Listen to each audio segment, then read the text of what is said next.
ಒಂದ್ ಕಡೆ ಫಿನಾನ್ಸ್ ಅವರ ಟಾರ್ಚರು, ಇನ್ನೊಂದ್ ಕಡೆಯಲ್ಲಿ ಈ ಮೀಟರ್ ಬಡ್ಡಿ ದಂಧೆಯು ಕೂಡ ಅತಿ ಆಗ್ತಾ ಇದೆ. ಮೀಟರ್ ಬಡ್ಡಿ ದಂಧೆಗೆ ಬೇಸತ್ತು ಬಿಟ್ಟಿದ್ದಾರೆ ಹಾಸನ ಜಿಲ್ಲೆಯ ಜನ.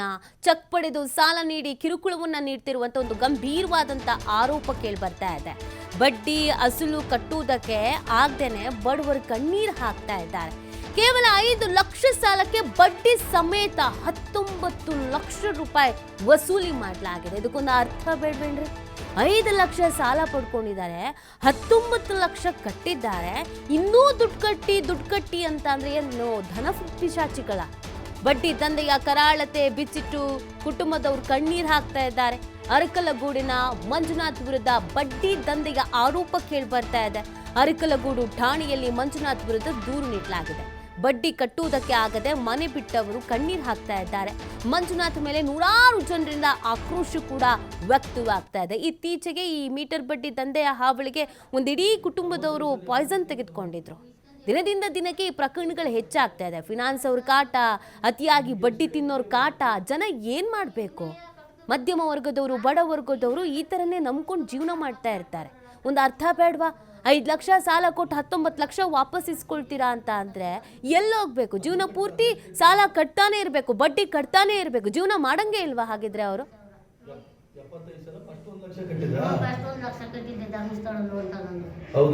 ಚೆಕ್ ಕೊಡ್ನಾರೆ ಅರೆಸ್ಟ್ ಮಾಡ್ಕೊಂಡು ಕರ್ಕೊಂಡು ಹೋದ್ರು. ಚೆಕ್ ಕೊಟ್ಟಲ್ಲ, ದುಡ್ಡು ಕೊಟ್ಟರು, ಚೆಕ್ ಕೊಟ್ಟರು, ದುಡ್ಡು ಕಟ್ಟಿದ್ರು. ಆಮೇಲೆ ಗದ್ದಾಳದಲ್ಲಿ ಅದ ಒಯ್ಯಿನ ಕರ್ಕೊಂಡು ಹೋಗಿ ಮನೆ ಕಟ್ತಾ ಇದ್ರು ಇಲ್ಲಿ. ಅಲ್ಲಿಂದ ಸ್ಟೇಷನ್ಗೆ ಅಲ್ಲಿ ಸ್ಟೇಷನ್ ಅಲ್ಲಿಗೆ ಹೋಗಿ ಸ್ವಾಮಿ ನಾನು ಬಡವ, ನಾವು ಚೆಟ್ಟಿದ್ದೀವಿ, ನನ್ನ ಮನೆ ಗಾಡಿ ಹೋಗೈತೆ, ಇದು 1 ಲಕ್ಷ ಕೊಡ್ತೀನಿ, ಒಬ್ಬ ನಿಮ್ಮ ಮನೆ ಕಸ ಬಾಚಿ 1 ಲಕ್ಷ ನಾನು ದುಡ್ಡು ಕೊಡ್ತೀನಿ, ನಾನು ಬಡವೆ, ನನ್ನ ಮನೆ ಗಾಡಿ ಹೋಗೈತೆ ನೋಡಿ, ಜಮೀನು ನಾವು ಬೆಳೆದಿಲ್ಲ, ಎಲ್ಲನೂ ಮಾರ್ಬಿಟ್ಟು ನೀವು ದುಡ್ಡು ಕಟ್ಟಿದ್ದೀವಿ ಅಂತ ಹೋಗಿ ಕಾಲ್ ಕಟ್ಕೊಂಡ್ಬಿಟ್ಟು ಒಂದು ಫೋಟೋ ತಗೊಂಡಿದ್ರೆ ಆಗೋದು. ಹೋಗಿ ಕಾಲಿ ಬಿದ್ದೈತೆ ಅವ್ರಿಗೆ ಕಾಲಿಗೆ ಕೇಳೇ ಹೋಗಿ ಮಂಜಣ್ಣ ಕಾಲಿಗೆ ಇಲ್ಲ ಇಲ್ಲ ಇಲ್ಲ 4 ಲಕ್ಷ ಕೊಡೋರು ನನ್ಗೆ ಒಪ್ಪದೇ ಇಲ್ಲ. ಆ ಹಣ್ಣು ಹೋಗಿ ಕೈಗೆಲ್ಲ ಹಿಡಿದು ಪಾಪ ಬಡ ಹುಡುಗ ಗಾಡಿಗೆ ನಾನು ಹಾಳು ಮಾಡ್ಕೊಂಡವ್ನೆ, ಜಮೀನು ಬೆಳಿತೀರ ತೀರ ಚೆಪ್ಪ ಈಗವ್ನೆ, 1 ಲಕ್ಷ ಕೊಡೋ ಅನ್ನೋದಿಗೆ. ಆಮೇಲೆ ನಮ್ಮನೆ ಹೋಗಿ ಕೊಡ್ತೀನಂತು. ನಾನು ಒಬ್ಬನ ಮನೆ ಭಿಕ್ಷೆ ಬೇಡಿ ಇನ್ನೊಂದು ಕೊಡ್ತೀನಿ, 1.5 ಲಕ್ಷ ಕೊಡ್ತೀನಿ ಅನ್ನೋದಕ್ಕೆ ಒಬ್ಬನೆಲ್ಲ ತಗೋದು ನಾನು ಮದುವೆ ಇವ್ರು ಫೋಟೋ ತಗೊಂಡಲ್ಲ ಇವರು. ಏನಪ್ಪ ಸಚಿವ ನೀನೇನು ಓದಿದ್ಯಪ್ಪ? ಹೇಳಪ್ಪ. BA B.Ed ಮಾಡಿದ್ದೀನಿ. ನಾ SLC-ದಲ್ಲೂ ರ್ಯಾಂಕ್ ಎಲ್ಲ ಫಸ್ಟ್ ಕ್ಲಾಸೇ ಬಂದಿರೋದು. 80% ಮೇಲೆ ಇರೋದು ನಂದು. B.Ed 88%. ನಾವು ಓದ್ಕೊಂಡಿದ್ದನು ಒಂದು ಗಾಡಿ ಮಾಡ್ಕೊಬಿಟ್ಟು ಯಾವುದೇ ಕೆಲಸ ಸಿಕ್ಕಿಲ್ಲ. ಓದಿದ ಮೇಲೆ ಒಂದು ಗಾಡಿ ಮಾಡ್ಕೊಬಿಟ್ಟು ಡ್ರೈವರ್ ಕೆಲಸ ಮಾಡ್ಕೊಂಡಿದ್ದೆ. ಅರ್ಕಲ್ಗೋಡ್ ಸ್ಟ್ಯಾಂಡಲ್ಲೇ ಗಾಡಿ 2 ಕಂತಿಗೆ ಅಂತ ಗಾಡಿಗೆ ನಾವೊಂದು 45,000 ದುಡ್ಡು ಇಸ್ಕೊಂಡಿದ್ದೆ ಅಷ್ಟೇ. ಕಂತು ಡ್ಯೂ ಆಗಿರೋದಕ್ಕೆ ಆ ಕಂತು ಡ್ಯೂ ಆಗಿರೋದಕ್ಕೆ ದುಡ್ಡು ಇಸ್ಕೊಂಡಿದ್ದಕ್ಕೆ ನಾವು ದುಡ್ಡು ಬಡ್ಡಿ 2 ಕೊಟ್ಟರೆ ಅವ್ನು ನಾವು ನಮ್ಮ ಏನು ಮಾಡಿದ್ರು ಚೆಕ್ ವಾಪಸ್ ತಗೊಳ್ಳಲ್ಲ.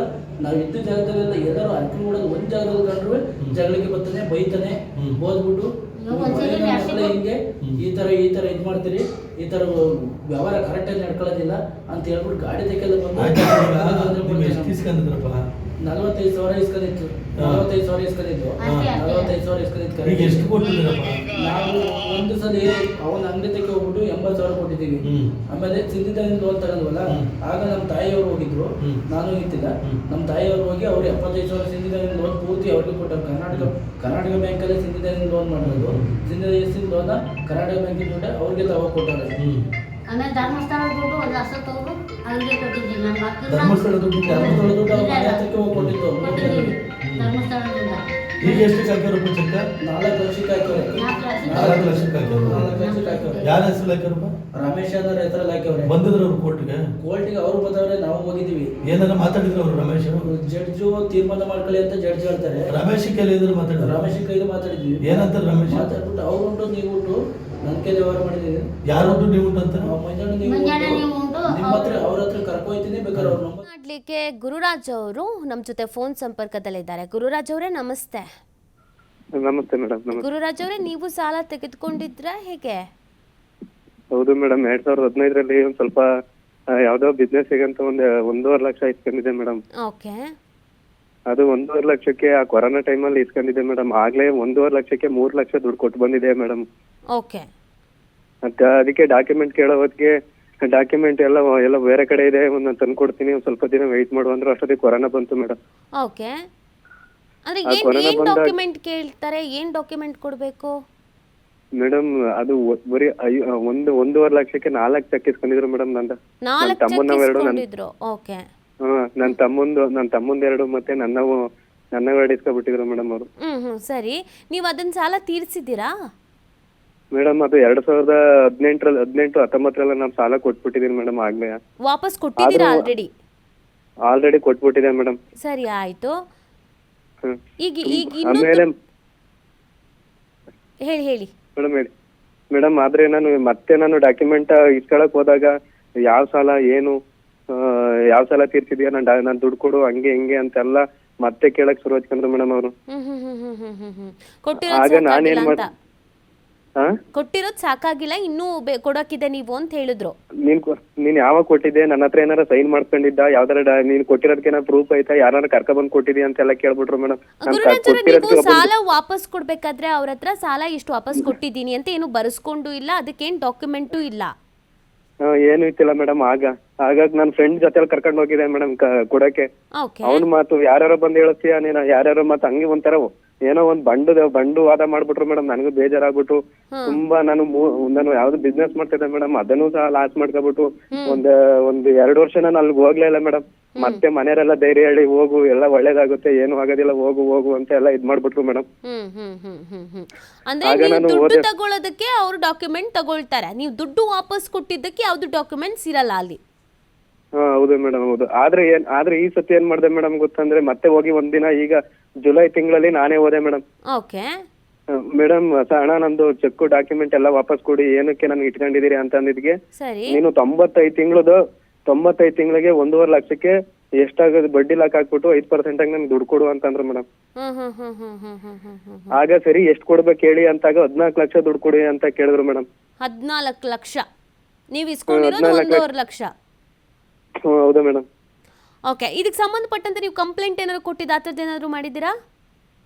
ಮೇಡಮ್ ನಾನು ಆತರ ಏನು ನನ್ಗೆ ಭಯ ಪಡ್ಸೋರು ಮೇಡಮ್. ಬಂದು ನೀನ್ ಹಂಗ್ ಮಾಡ್ತೀನಿ, ನೀನ್ ಏನಾರ ಅಲ್ಲೋದ್ರೆ ಯಾರು ಇದ್ ಮಾಡಿದ್ರೆ ಭಯ ಪಡಿಸ್ಬಿಟ್ರು ಮೇಡಮ್. ನನಗೆ ಯಾರು ಬ್ಯಾಕ್ ಸಪೋರ್ಟ್ ಬೇರೆ ಇತ್ತಿಲ್ಲ ಮೇಡಮ್. ಆಗ ನನ್ಗೆ ಹೇಳ್ಕೊಳಕ್ಕೂ ಯಾರು ಇತ್ತಿಲ್ಲ. ನಾನು ಕೆಲಸ ಮಾಡೋ ಜಾಗಕ್ಕೆಲ್ಲ ಬಂದು ಕೆಟ್ಟ ಮಾತುಗಳೆಲ್ಲ ಬೈಯೋರು ಮೇಡಮ್. ನನಗೆ ತಡೆಯಕ್ ಆಗ್ದಲೆ ಒಂದ್ ಸೆಕೆಂಡ್ ಹಾಗೆ ಲೈನ್ ಅಲ್ಲಿ ಇರಿ. ಇನ್ನೊಬ್ರು ನಮ್ ಜೊತೆ ಫೋನ್ ಸಂಪರ್ಕದಲ್ಲಿದ್ದಾರೆ, ಸೋಮನಹಳ್ಳಿ ರವಿ ಅವ್ರು. ನಮಸ್ತೆ ರವಿ ಅವ್ರೆ. ನಮಸ್ತೆ ಮೇಡಮ್. ನೀವು ದುಡ್ಡು ಇಸ್ಕೊಂಡಿದ್ರಾ ಅವ್ರ ಹತ್ರ? ಹೌದು ಮೇಡಮ್, 45,000 ಇಸ್ಕೊಂಡಿದ್ದು. ಎಷ್ಟು? 45,000 ಮೇಡಮ್. 45,000. ಓಕೆ, ಯಾವಾಗ ತಗೊಂಡಿದ್ದು? 45,000 2016 ತಗೊಂಡಿದ್ದೆ ಮೇಡಮ್. ಓಕೆ. ಅವ್ರಿಗೆ ಇಂಟ್ರೆಸ್ಟ್ ಎಲ್ಲ 2,500 50,000ದಲ್ಲಿ 5,000 ಮುರ್ಕೋತಾರೆ ಪೇಪರ್ ಚಾರ್ಜ್ ಅಂತ. ಓಕೆ. 5,000 ಮುರ್ಕೊಬಿಟ್ಟು 45,000 ಕೊಡ್ತಾರೆ ಮೇಡಮ್. 45,000 ಕೊಟ್ಟಿತ್ತು. 45,000 ಕೊಟ್ಟಿದ್ಕೆ ಒಂದು ಬಡ್ಡಿ ಎಲ್ಲಾನು ಒಂದು 2 ವರ್ಷ ನೀಟಾಗಿ ಕಟ್ಬೋದು ಮೇಡಮ್. 2,500 ಬಡ್ಡಿಯ. ಸರಿ. ಆಮೇಲೆ ಅಮೌಂಟ್ ಅಡ್ಜಸ್ಟ್ ಆಯ್ತು. ಇದು ಧರ್ಮಸ್ಥಳ ಸಂಘದ ಲೋನ್ ಆಗ್ಬಿಡ್ತು.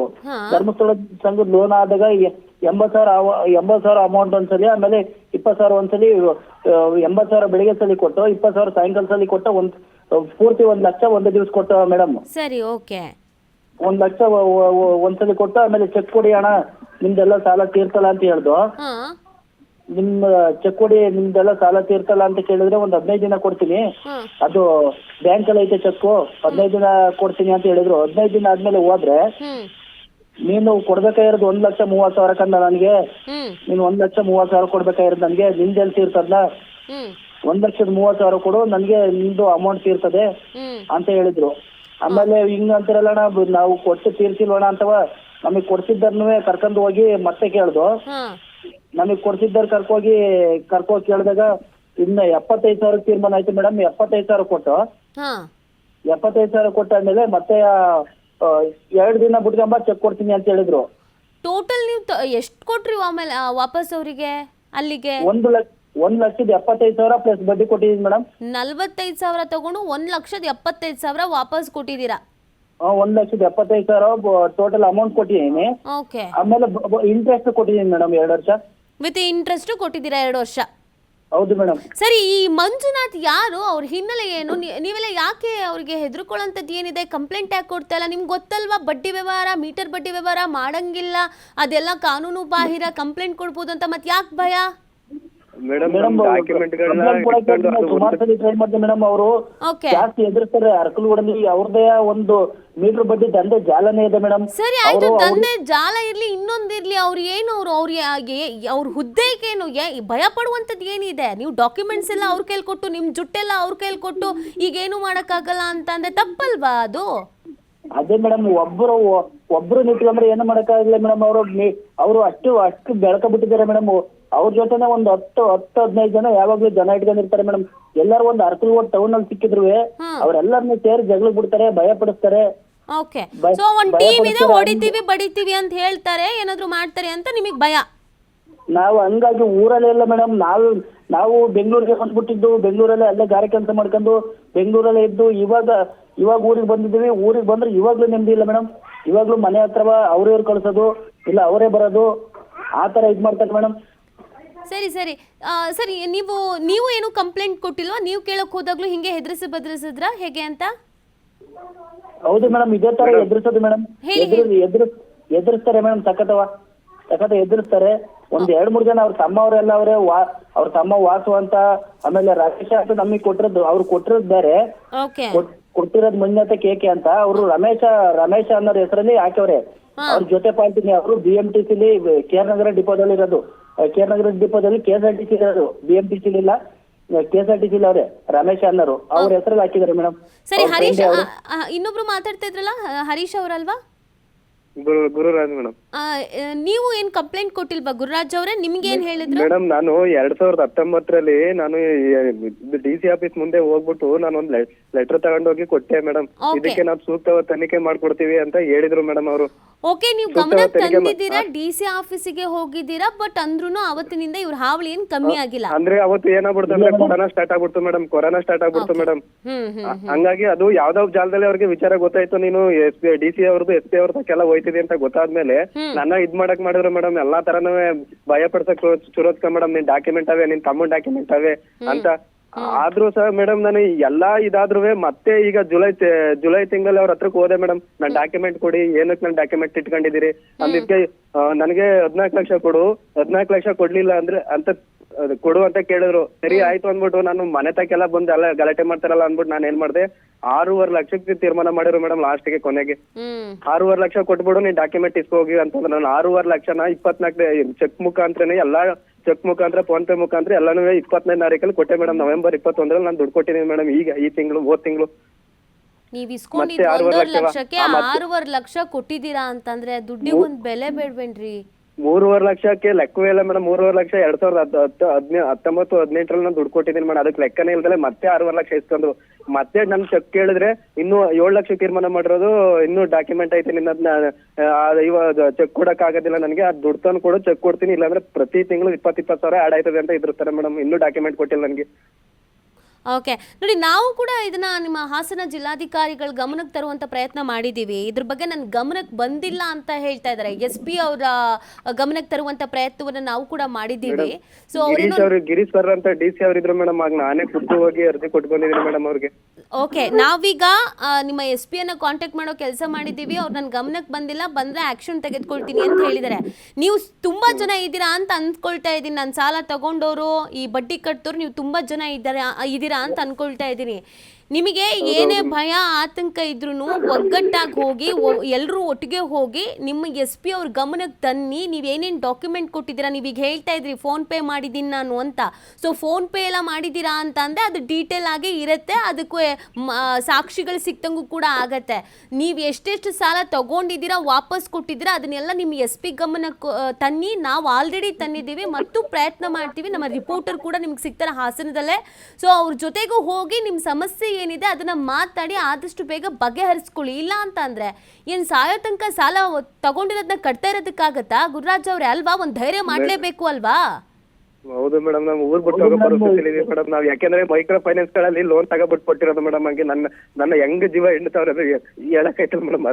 ಅಷ್ಟು ಎಮೋಷನಲ್ ಆಯ್ತದೆ. ಗುರುರಾಜ್ ಅವ್ರೆ, ಈಗ ನೀವು ಟೆನ್ಷನ್ ಆಗ್ಬೇಡಿ. ನಿಮ್ ಜೊತೆಗೆ TV5 ಇದೆ, ನಾವು ನಿಮಗೆ ಹೇಳ್ತಾ ಇದೀವಿ ಅಲ್ವಾ, ನಿಮ್ ಜೊತೆಗೆ ನಾವ್ ಇರ್ತೀವಿ. ನಮ್ ರಿಪೋರ್ಟರ್ ಅಲ್ಲೇ ಇದ್ದಾರೆ. ನನ್ನ ಹೆಂಡತಿ ಮುಖ ನೋಡಿ ರಾತ್ರಿ ಟೈಮ್ 10-11 ಗಂಟೆ ಇದ್ವಿ ಮೇಡಮ್. ಅವ್ರು ಮನೆಗಿರ್ತಾರ, ಅವ್ರ ಜೊತೆ ಆಟಾಡಕ್ಕಾಯ್ತಲ್ಲ, ಮಾತಾಡಕ್ಕಾಯ್ತಲ್ಲ ಮೇಡಮ್ ನನಗೆ. ಗುರುರಾಜ್ ಅವರೇ, ನೀವೀಗ ಟೆನ್ಷನ್ ಆಗಬೇಡಿ. ನೀವು ತಗೊಂಡಿರೋದೆಷ್ಟು ಅದಕ್ಕಿಂತ ಹೆಚ್ಚಾಗಿ ತೀರಿಸಿದ್ದೀರಾ ಅಂತ ಹೇಳ್ತಾ ಇದ್ದೀರಾ. ನಿಮ್ಮ ಥರ ತುಂಬ ಜನ ಇರ್ತಾರೆ. ಈಗ ನೀವು ಧೈರ್ಯ ಮಾಡಲಿಲ್ಲ ಅಂತ ಹೇಳಿದ್ರೆ ನಿಮ್ಮ ಥರ ಇನ್ನೂ ಒಂದಷ್ಟು ಜನ ಕಣ್ಣೀರು ಹಾಕ್ತಾ ಇದ್ದಾರೆ, ಬೇರೆ ಬೇರೆ ದಾರಿ ಹಿಡಿತಾ ಇದ್ದಾರೆ. ಆ ಥರ ಏನು ಭಯ ಪಡ್ಕೊಳ್ಬೇಡಿ. ನಿಮ್ಮ ಜೊತೆಗೆ TV5 ಇರುತ್ತೆ. ನಿಮಗೆ ನ್ಯಾಯ ಸಿಗೋವರೆಗೂ TV5 ನಿಮ್ಮ ಜೊತೆಗಿರುತ್ತೆ. ನಾವು ಇದನ್ನು DC ಅವ್ರ ಗಮನಕ್ಕೂ ತರ್ತೀವಿ. SP ಅವ್ರ ಜೊತೆಗೆ ಆಲ್ರೆಡಿ ಮಾತಾಡಿದ್ದೀವಿ. ಈ ಮಂಜುನಾಥ್ ಯಾರು, ಇವ್ರನ್ನೂ ಕೂಡ ಕಾಂಟ್ಯಾಕ್ಟ್ ಮಾಡ್ತಾ ಇದ್ದೀವಿ. ಇವ್ರ ಸಮಸ್ಯೆಗೇನು, ಇವ್ರ ವಿರುದ್ಧ ಸ್ಟ್ರಿಕ್ಟಾಗಿ ಆಕ್ಷನ್ ಆಗಬೇಕು ಅನ್ನೋದು ಕೂಡ ನಮ್ಮ ದೇಹ ಕೂಡ ಇದೇ ಆಗಿದೆ. ಸೊ ನೀವು ಟೆನ್ಷನ್ ಆಗೋಂಥದ್ದು ಬೇಡ. ಈಗ ನಿಮಗೆ ಗೊತ್ತಿದೆ ಅಲ್ವಾ, ನಿಮ್ಮ ಅಕ್ಕಪಕ್ಕದವರು, ನಿಮ್ಮ ಸ್ನೇಹಿತರು ಇನ್ನೊಂದಷ್ಟು ಜನ ಸಾಲ ತಗೊಂಡಿದ್ದಾರೆ ಇವ್ರ ಹತ್ರ ಅಂತ. ನಿಮಗೆ ಐಡಿಯಾ ಇದೆಯಾ ಒಂದು ಎಷ್ಟು ಜನ ತಗೊಂಡಿದ್ದಾರಂತ? ಪರಿಚಯ ಇದ್ದಾರೆ ಅವರೆಲ್ಲ ನಿಮ್ಗಳಿಗೆ? ಮೇಡಮ್ ಅಲ್ಪ ಸ್ವಲ್ಪ ಜನ ಪರಿಚಯ ಇದ್ದಾರೆ. ಮಾಡ್ತೀವಿ ಮೇಡಮ್, ವಿಚಾರ ತಿಳ್ಸಕ್ಕೆ. ಅವ್ರು ಊರೇ ಬಿಟ್ಟು ಹೋಗ್ಬಿಟ್ಟವ್ರೆ ಮೇಡಮ್. ಸರಿ, ನಿಮಗೆ ಈಗ ಎಷ್ಟು ಜನ ಪರಿಚಯ ಇದ್ದಾರೆ ನಿಮ್ ತರ ಅವ್ರ ಹತ್ರ ಸಾಲ ತಗೊಂಡವ್ರು? ನಿಮಗೆ ಎಷ್ಟು ಜನ ಪರಿಚಯ ಇದ್ದಾರೋ ಎಲ್ಲರೂ ಒಗ್ಗೂಡಿ ನಮ್ಮ ಹಾಸನ ರಿಪೋರ್ಟರ್ ಪ್ರಕಾಶ್ ಅಂತ ಇದ್ದಾರೆ, ಅವರು ನಿಮ್ ಕಾಂಟ್ಯಾಕ್ಟ್ ಮಾಡ್ತಾರೆ. ಅಲ್ಲಿನ DC SP ಅವ್ರನ್ನ ನೀವು ಭೇಟಿಯಾಗಿ ಅವ್ರ ಮುಖಾಂತರವಾಗಿ ನಿಮ್ಮ ಜೊತೆಗೆ TV5 ಇರುತ್ತೆ. ಓಕೆನಾ? ಇದ್ರಲ್ಲಿ ಹೆದರ್ಕೊಳ್ಳೋಂಥದ್ದು ಏನೂ ಇಲ್ಲ. ನೀವು ಯಾರ ತಲೆನೂ ಹೊಡೆದಿಲ್ಲ, ಏನು ಮಾಡಿಲ್ಲ, ಆಯ್ತಾ? ನೀವು ತಗೊಂಡಿರೋದಕ್ಕೆ ಸಾಲ ಕಟ್ಟಿದ್ದೀರಾ, ಅತಿ ಹೆಚ್ಚಾಗಿ ಕಟ್ಟಿದ್ದೀರಾ. ಇದರಲ್ಲಿ ಹೆದರ್ಕೊಳ್ಳೋಂಥದ್ದು, ಕಣ್ಣೀರು ಹಾಕ್ಕೊಳ್ಳೋಂಥದ್ದು ಏನೂ ಇಲ್ಲ. ಎಲ್ರಿಗೂ ಕಷ್ಟ ಬಂದೇ ಬರುತ್ತೆ. ಎಲ್ಲರೂ ಯಾವುದಾದ್ರೂ ಒಂದು ಕಡೆ ಸಾಲ ಮಾಡೇ ಮಾಡ್ತಾರೆ, ಅದರಲ್ಲಿ ಏನೂ ಇಲ್ಲ. ಜೀವನ ಮಾಡಬೇಕು ಅಂತಂದರೆ ಸಾಲಗಳು ಕೆಲವೊಮ್ಮೆ ಆಗೇ ಆಗತ್ತೆ. ಹಾಗಂತ ಈ ಓವರ್ ಬಡ್ಡಿ ತಗೊಳ್ಳೋರಿಗೆಲ್ಲ ಕಟ್ಕೊಂಡೇ ಕೂತ್ರೆ ಜೀವನ ನಡೆಸೋದು ಹೆಂಗೆ ಅಲ್ವಾ?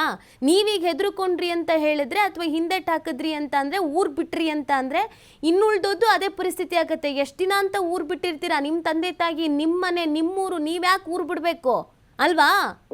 ಹೌದು ಮೇಡಮ್, ಹೌದು. ಧೈರ್ಯ ತಗೊಳ್ಳಿ, ನಿಮ್ಮ ಜೊತೆಗೆ ನಾವು ಇರ್ತೀವಿ.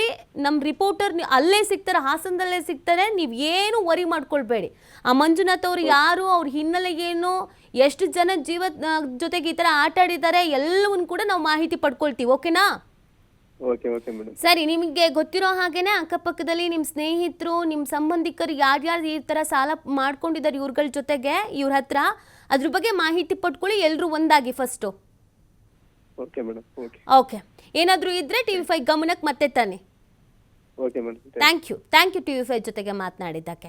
ಎಸ್ ನೋಡಿ, ಅತಿಯಾದ ಮೀಟರ್ ಬಡ್ಡಿ ಅಂತ ಹೇಳಿದ್ರೆ ನಮ್ಮ ಜೊತೆಗೆ ಜೀವನ ಮಾಡ್ತಾ ಇರ್ತಾರಲ್ವಾ, ಅವರ ಹೊಟ್ಟೆ ಮೇಲೆ ತಲೆ ಮೇಲೆ ಹೊಡೆಯುವಂಥದ್ದು ಏನಿದೆ? ಕಣ್ಣೀರು ಹಾಕ್ತಾ ಇದ್ದಾರೆ. ಊರು ಬಿಟ್ಟು ಬಂದಿದ್ದೀವಿ ನಾವು, ತಲೆ ಮರೆಸ್ಕೊಂಡಿದ್ದೀವಿ ನಾವು ಅಂತ.